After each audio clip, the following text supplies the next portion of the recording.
C++20. Hello, and welcome to our lecture, where we will attempt to shed some light on the new features and changes in the C++20 standard. Our goal is to help you identify the answer to life's fundamental question, what is a module? All that with the help of some new fancy keywords like requires, import, and concept. What even is a concept? Well, anyway, that's outside of my range. A quick note before we begin. Treat this more like an overview rather than a deep dive into every single change, simply because it would take a full-blown course to fully cover each aspect. As with all languages, we need to learn the words first. To begin with, we have the concept keyword, which allows the definition of compile time constraints for template parameters. Concepts help make template code more readable and provide better error checking by ensuring that the provided types meet specific requirements. And the usage is as follows. We write our basic template with one parameter t. Then we say concept and the name for our concept, which in this case is integral, equals the constraint we want it to meet. The type traits header is required for isIntegral, which determines whether the provided type is an integer of any size. The requires keyword specifies conditions that must be met by a template function or class to be instantiated. It is used in conjunction with the concept keyword to enforce the constraints on template arguments. We will dive more into that in the concepts section. Next up are the compile time related keywords, which include the constinit keyword that allows variables that are meant to be constant at runtime to be explicitly initialized during the compilation process, and the consteval keyword, which forces a function to be evaluated at compile time. Functions declared with consteval must retain a constant expression, and the results are computed during compilation. We've also got some new keywords related to coroutines, which are tied to asynchronous programming. The coawait keyword is used within a coroutine to suspend the execution until the result of async task is ready, allowing other tasks to run concurrently in the meantime. The coreturn keyword returns a value from the coroutine to its caller, enabling the coroutine to pass results asynchronously when its execution is finished. And finally, the coyield keyword, which temporarily suspends the coroutine and returns a value to the caller. The coroutine can later resume execution from the point of the yield. If you're interested in a more in-depth look, then make sure to check out Group 6's video. Lastly, we have the carried T keyword, that introduces a new type specifically for the UTF-8 encoded characters. It's a complementary type to the chars 16 and 32 from C++11 that ensures proper encoding and decoding using the UTF standard. Next up, we have two new identifiers. But first, a quick way to differentiate between a keyword and an identifier. A keyword is a reserved name regardless of the context, while an identifier can be used as a variable name in certain scenarios. Prior to C++20, we had two identifiers, final and override. And the two new identifiers are module, which is used to define a module, while the import identifier is used to bring that C++ module into a translation unit, allowing access to the functionality defined in that module. More on what is a module will be explained in the following section. If you've ever been frustrated by slow compile times, endless header files, name conflicts, or maybe just Group 4 has sent you to us, listen about modules. First thing first, what exactly are modules? In C++20, modules provide a new way to organize code. Traditionally, C++ has relied on header files and source files, but this approach has its issues, like slow compile time and possibly colliding names. Modules are designed to replace the include mechanism with a faster, cleaner, and more efficient way to manage code dependencies. Every time you include a header, the compiler has to process it from scratch. This not only makes compiling slower, but also introduces potential issues like multiple definitions with the same name. In C++20, you don't have to worry about include guards or order of the importing modules. Modules solve these issues by encapsulating code and allowing it to be precompiled. As a result, you get faster compile times and better organization. Now let's take a look at the basic structure of a module. Let's say we are creating a module called MPT. We'd start with export module MPT. This line introduces our module, allowing other parts of our code to import it. We can import IOStream to be able to print to standard output. And one of the core ideas in modules is the export identifier. anything marked with export is part of the module's public interface. For instance, if we wanted to export a function called print, we'd write export void print and then the body of the function stdcout ILOC++20, which of course is true. Now, any file that imports this module can use the print function. So in main CPP, we'd have to write import mpt, that imports the declaration of this function, and once imported, we can call the print function just like a regular function. So the output would be ILOC++20. Now compilation. To compile and run a program using modules, we have to follow these steps. First, we have to compile the module mpt.cpp in our case. We have to use the following command. This command enables module support with the fmodules flag and compiles the module into an object file mpt.o.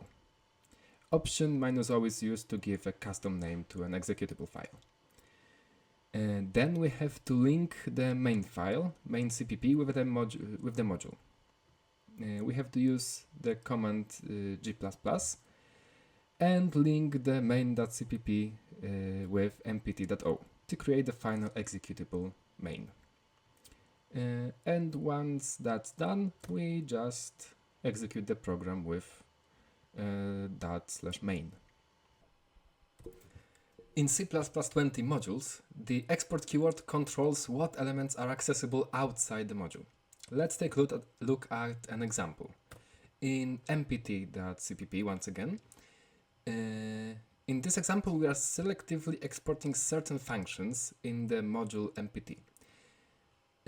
Here we have function print that doesn't have any identifier before it. It's the same print function that we had previously. And here, add and subtract functions are exported, making them accessible to code that imports mpt.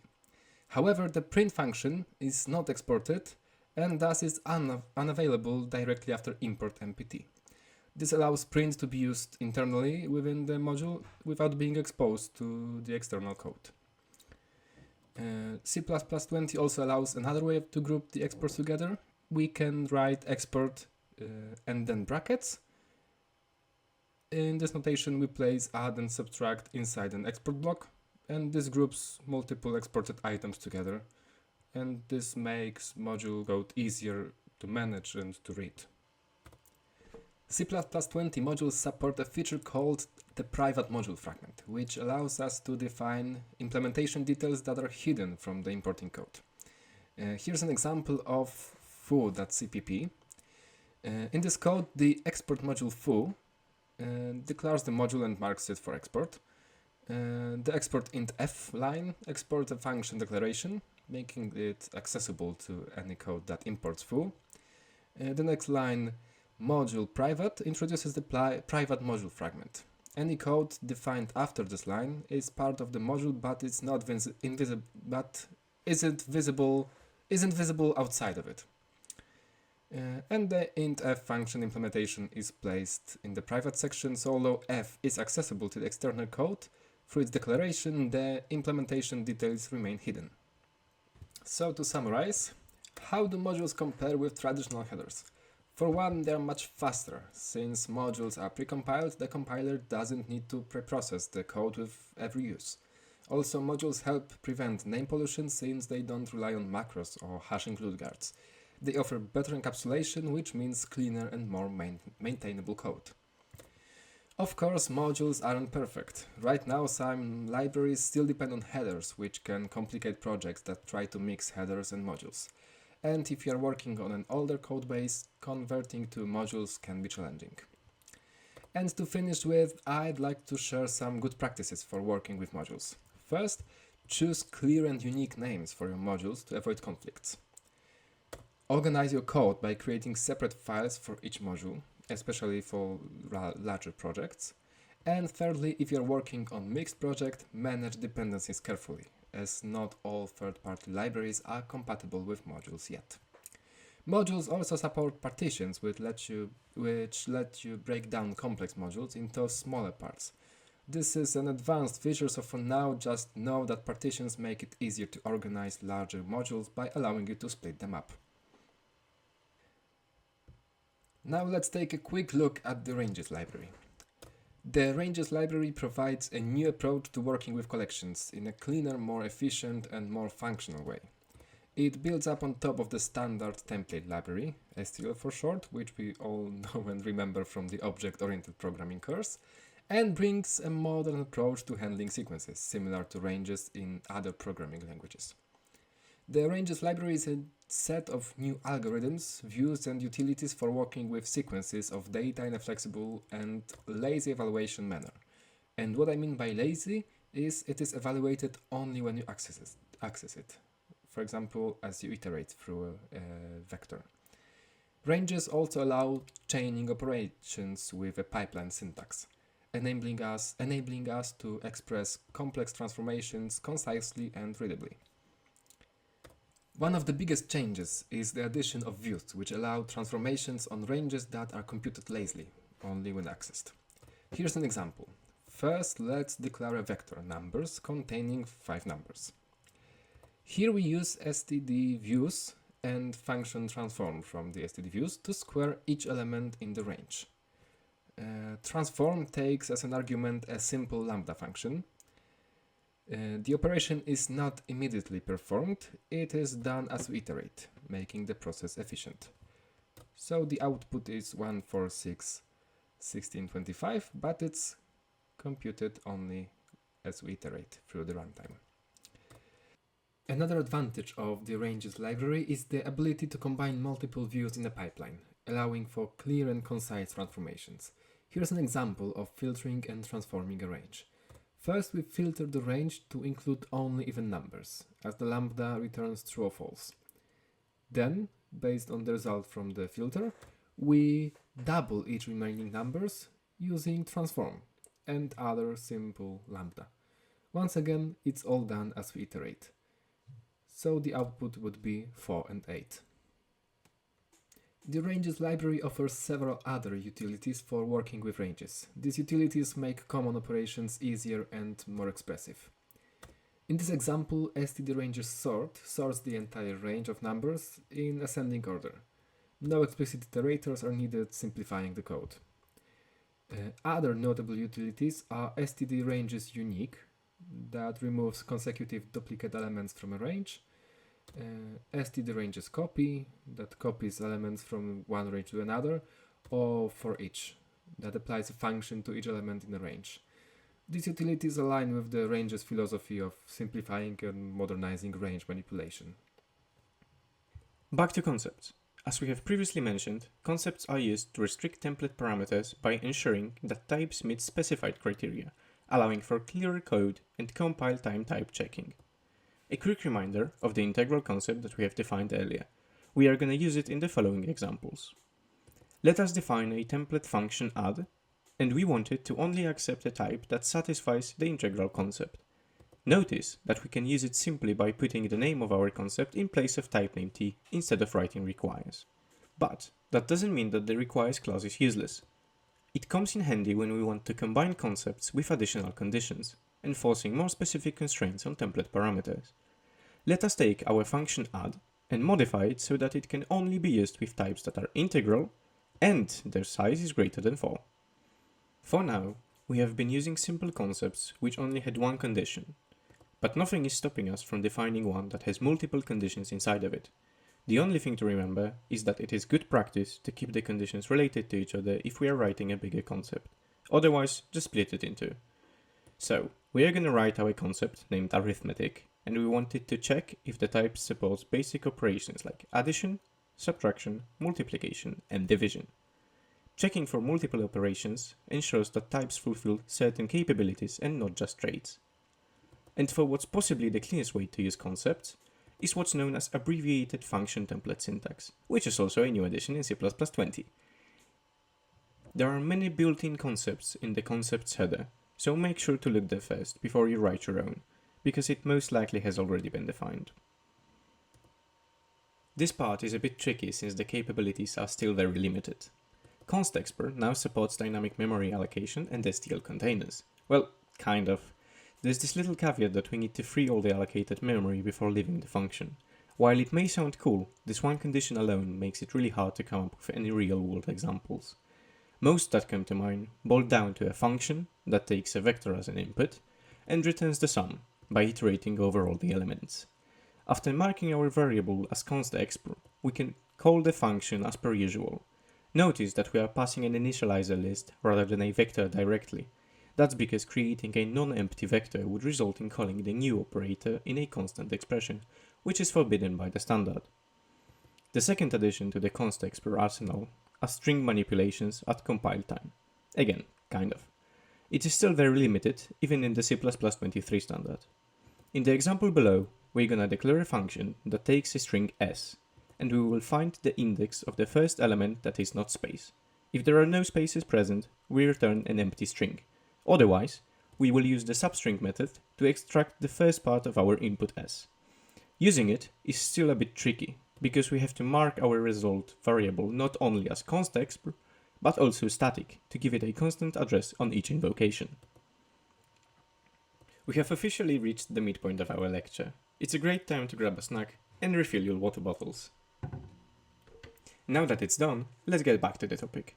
Have you ever found yourself scouring through your head for that last digit of pi? Well, neither did I, but the numbers library has got you covered, alongside the new spaceship operator and an objectively better way of formatting strings.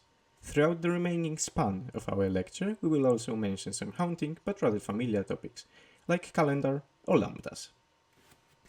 Lambda expressions in C++ have evolved significantly, adding powerful new capabilities that make them even more flexible and useful. Lambda expressions were introduced to give C++ the ability to define and use short anonymous functions on the fly. They're great for scenarios when you want to pass a simple function as a parameter to define a function without needing to create a name function. We've seen this previously in this video. In C++20, lambda expressions have been enhanced in three key ways. Support for implicit template parameters, or in other words, generic lambdas. Default members initializer captures, allowing to move variables into lambdas without copying. And allowing lambdas in context. One of the most exciting new features in C++20 is the ability to use generic lambdas without explicitly specifying template parameters. Let's take a look at an example. With this, a and b can be of any type that supports the plus operation. C++20 now allows lambdas to be implicitly templated with autoparameters, making generic programming even more intuitive. Another handy feature introduced in C++20 is the ability to capture local variables in a lambda with a default initializer. This means that you can capture variables by moving them directly without needing to specify their name in the capture list. Here's how it works. In this example, we are using std_move to move factor into the lambda, preventing unnecessary copies and allowing the lambda to take ownership. With C++20, lambda expressions can now be used in constexpr context, allowing you to perform compile time computations directly within a lambda. Here's a simple example. Here the lambda function square is marked constexpr, which allows it to be evaluated during compilation if all inputs are known at the compile time. The static assert then verifies that the square function correctly computes. If this check fails, the compiler will generate an error, but if you run this code, you'll see nothing will be written, so lambda is evaluated at the compile time. That's also a good time to remind you that all source codes used in this video are available and you can run them yourselves. So constexpr feature in lambdas can improve performance by pushing more computation to compile time, simply making code faster at runtime. So to summarize, generic lambdas with implicit template parameters simplify the syntax for type generic lambdas. Default member initializer captures let you move variables into a lambda without copying, And constexpr lambdas enable compile time computations within lambda expressions, offering efficiency boosts.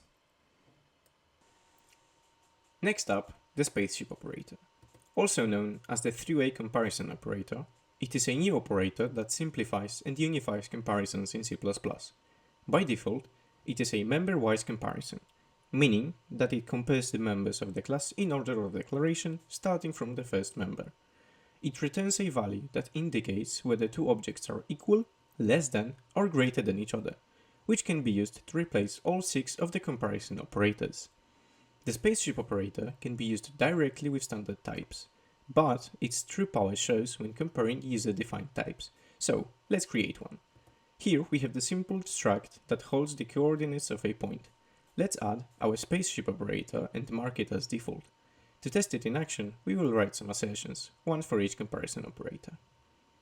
But what if we don't like the behavior for a particular operator? Do we have to get rid of the spaceship operator entirely? No. Luckily for us, we are able to customize each operator to our liking, while still preserving the other definitions. Let's override the equality operator. We're gonna implement it so that the 2 points are equal only when the x-coordinate of the first point is equal to the y-coordinate of the second point, and the y of first is equal to the x of second. Why? For academics reasons, of course. After we compile and run the program, we can clearly see that the spaceship equality works, as well as our custom-defined equality operator. Calendars and time zones.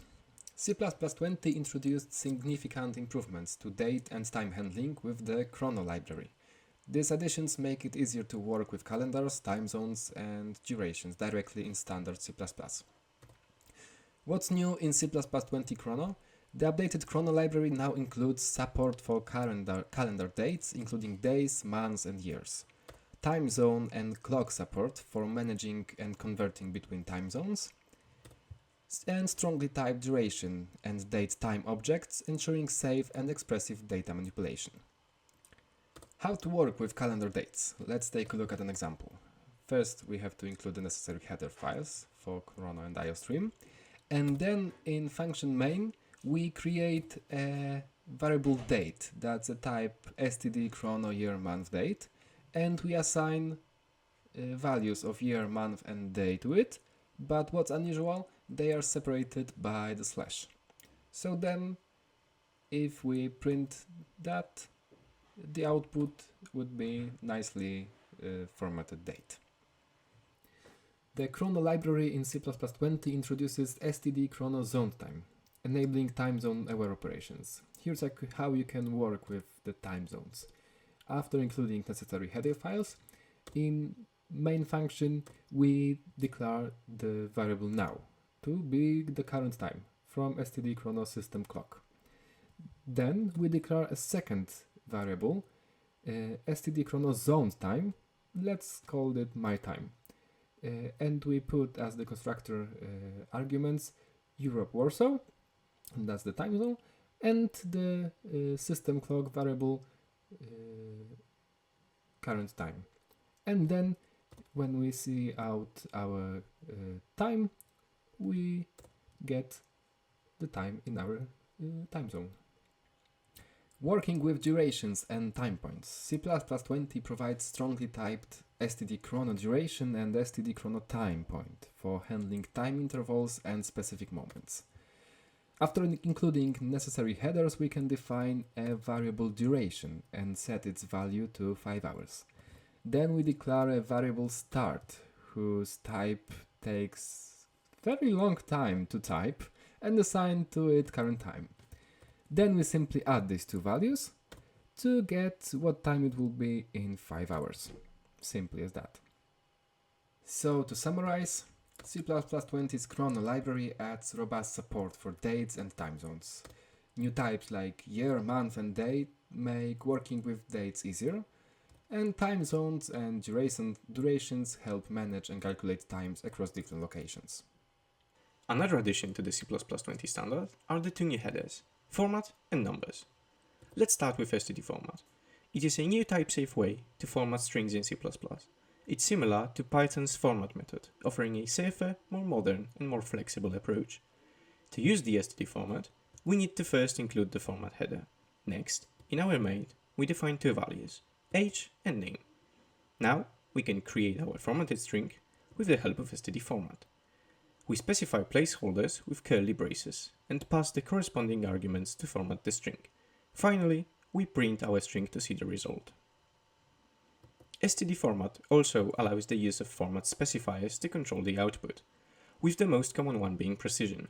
To showcase it, we will use the numbers header, which provides access to many mathematical constants, making computations easier, more reliable, and less prone to errors. For presentation purposes, we will use the using directive, and simply print the formatted numbers to the console, which results in the following output. Another neat thing about std format is the support for alignment and width specifiers. In this example, we are going to declare two constants, both from the numbers library, and create our formatted string. I know it looks scary, so let's break it down. First up, we have a 0 that represents which argument should be used. Next up is the alignment operator, in this case it's the align middle. Right after is the width specifier, and we are left with precision. In case you're wondering what are the other possible alignment options, listen to the previous sentence again. It's important to remember that you cannot change the order of specifiers. It has to be alignment, followed by width, and finally precision. Also, don't worry about using too many arguments.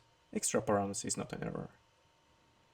Designated initializers. C++20 introduces designated initializers, enabling members of structs or classes to be initialized by name. This feature improves code readability and reduces the risk of mistakes in the complex initializations. What are designated initializers? They allow the initialization of specific members in an aggregate type, like a struct or class with no private members, by name, rather than relying on positional initialization. This is particularly useful for structs or classes with many members, and it avoids issues that can arise from positional initialization, making code more readable and maintainable. Let's take a look at the following example struct. We have a struct person that has name, age, and height. With designated initializers, we can initialize specific members by name. We can have person Alice that have name, age, and height. This notation is almost identical to previous standards. The only upgrade is self-documenting code. We look and we see what is initialized here. The change we can see is here. We can omit initialization of age while still initializing height. It wasn't possible in earlier standards.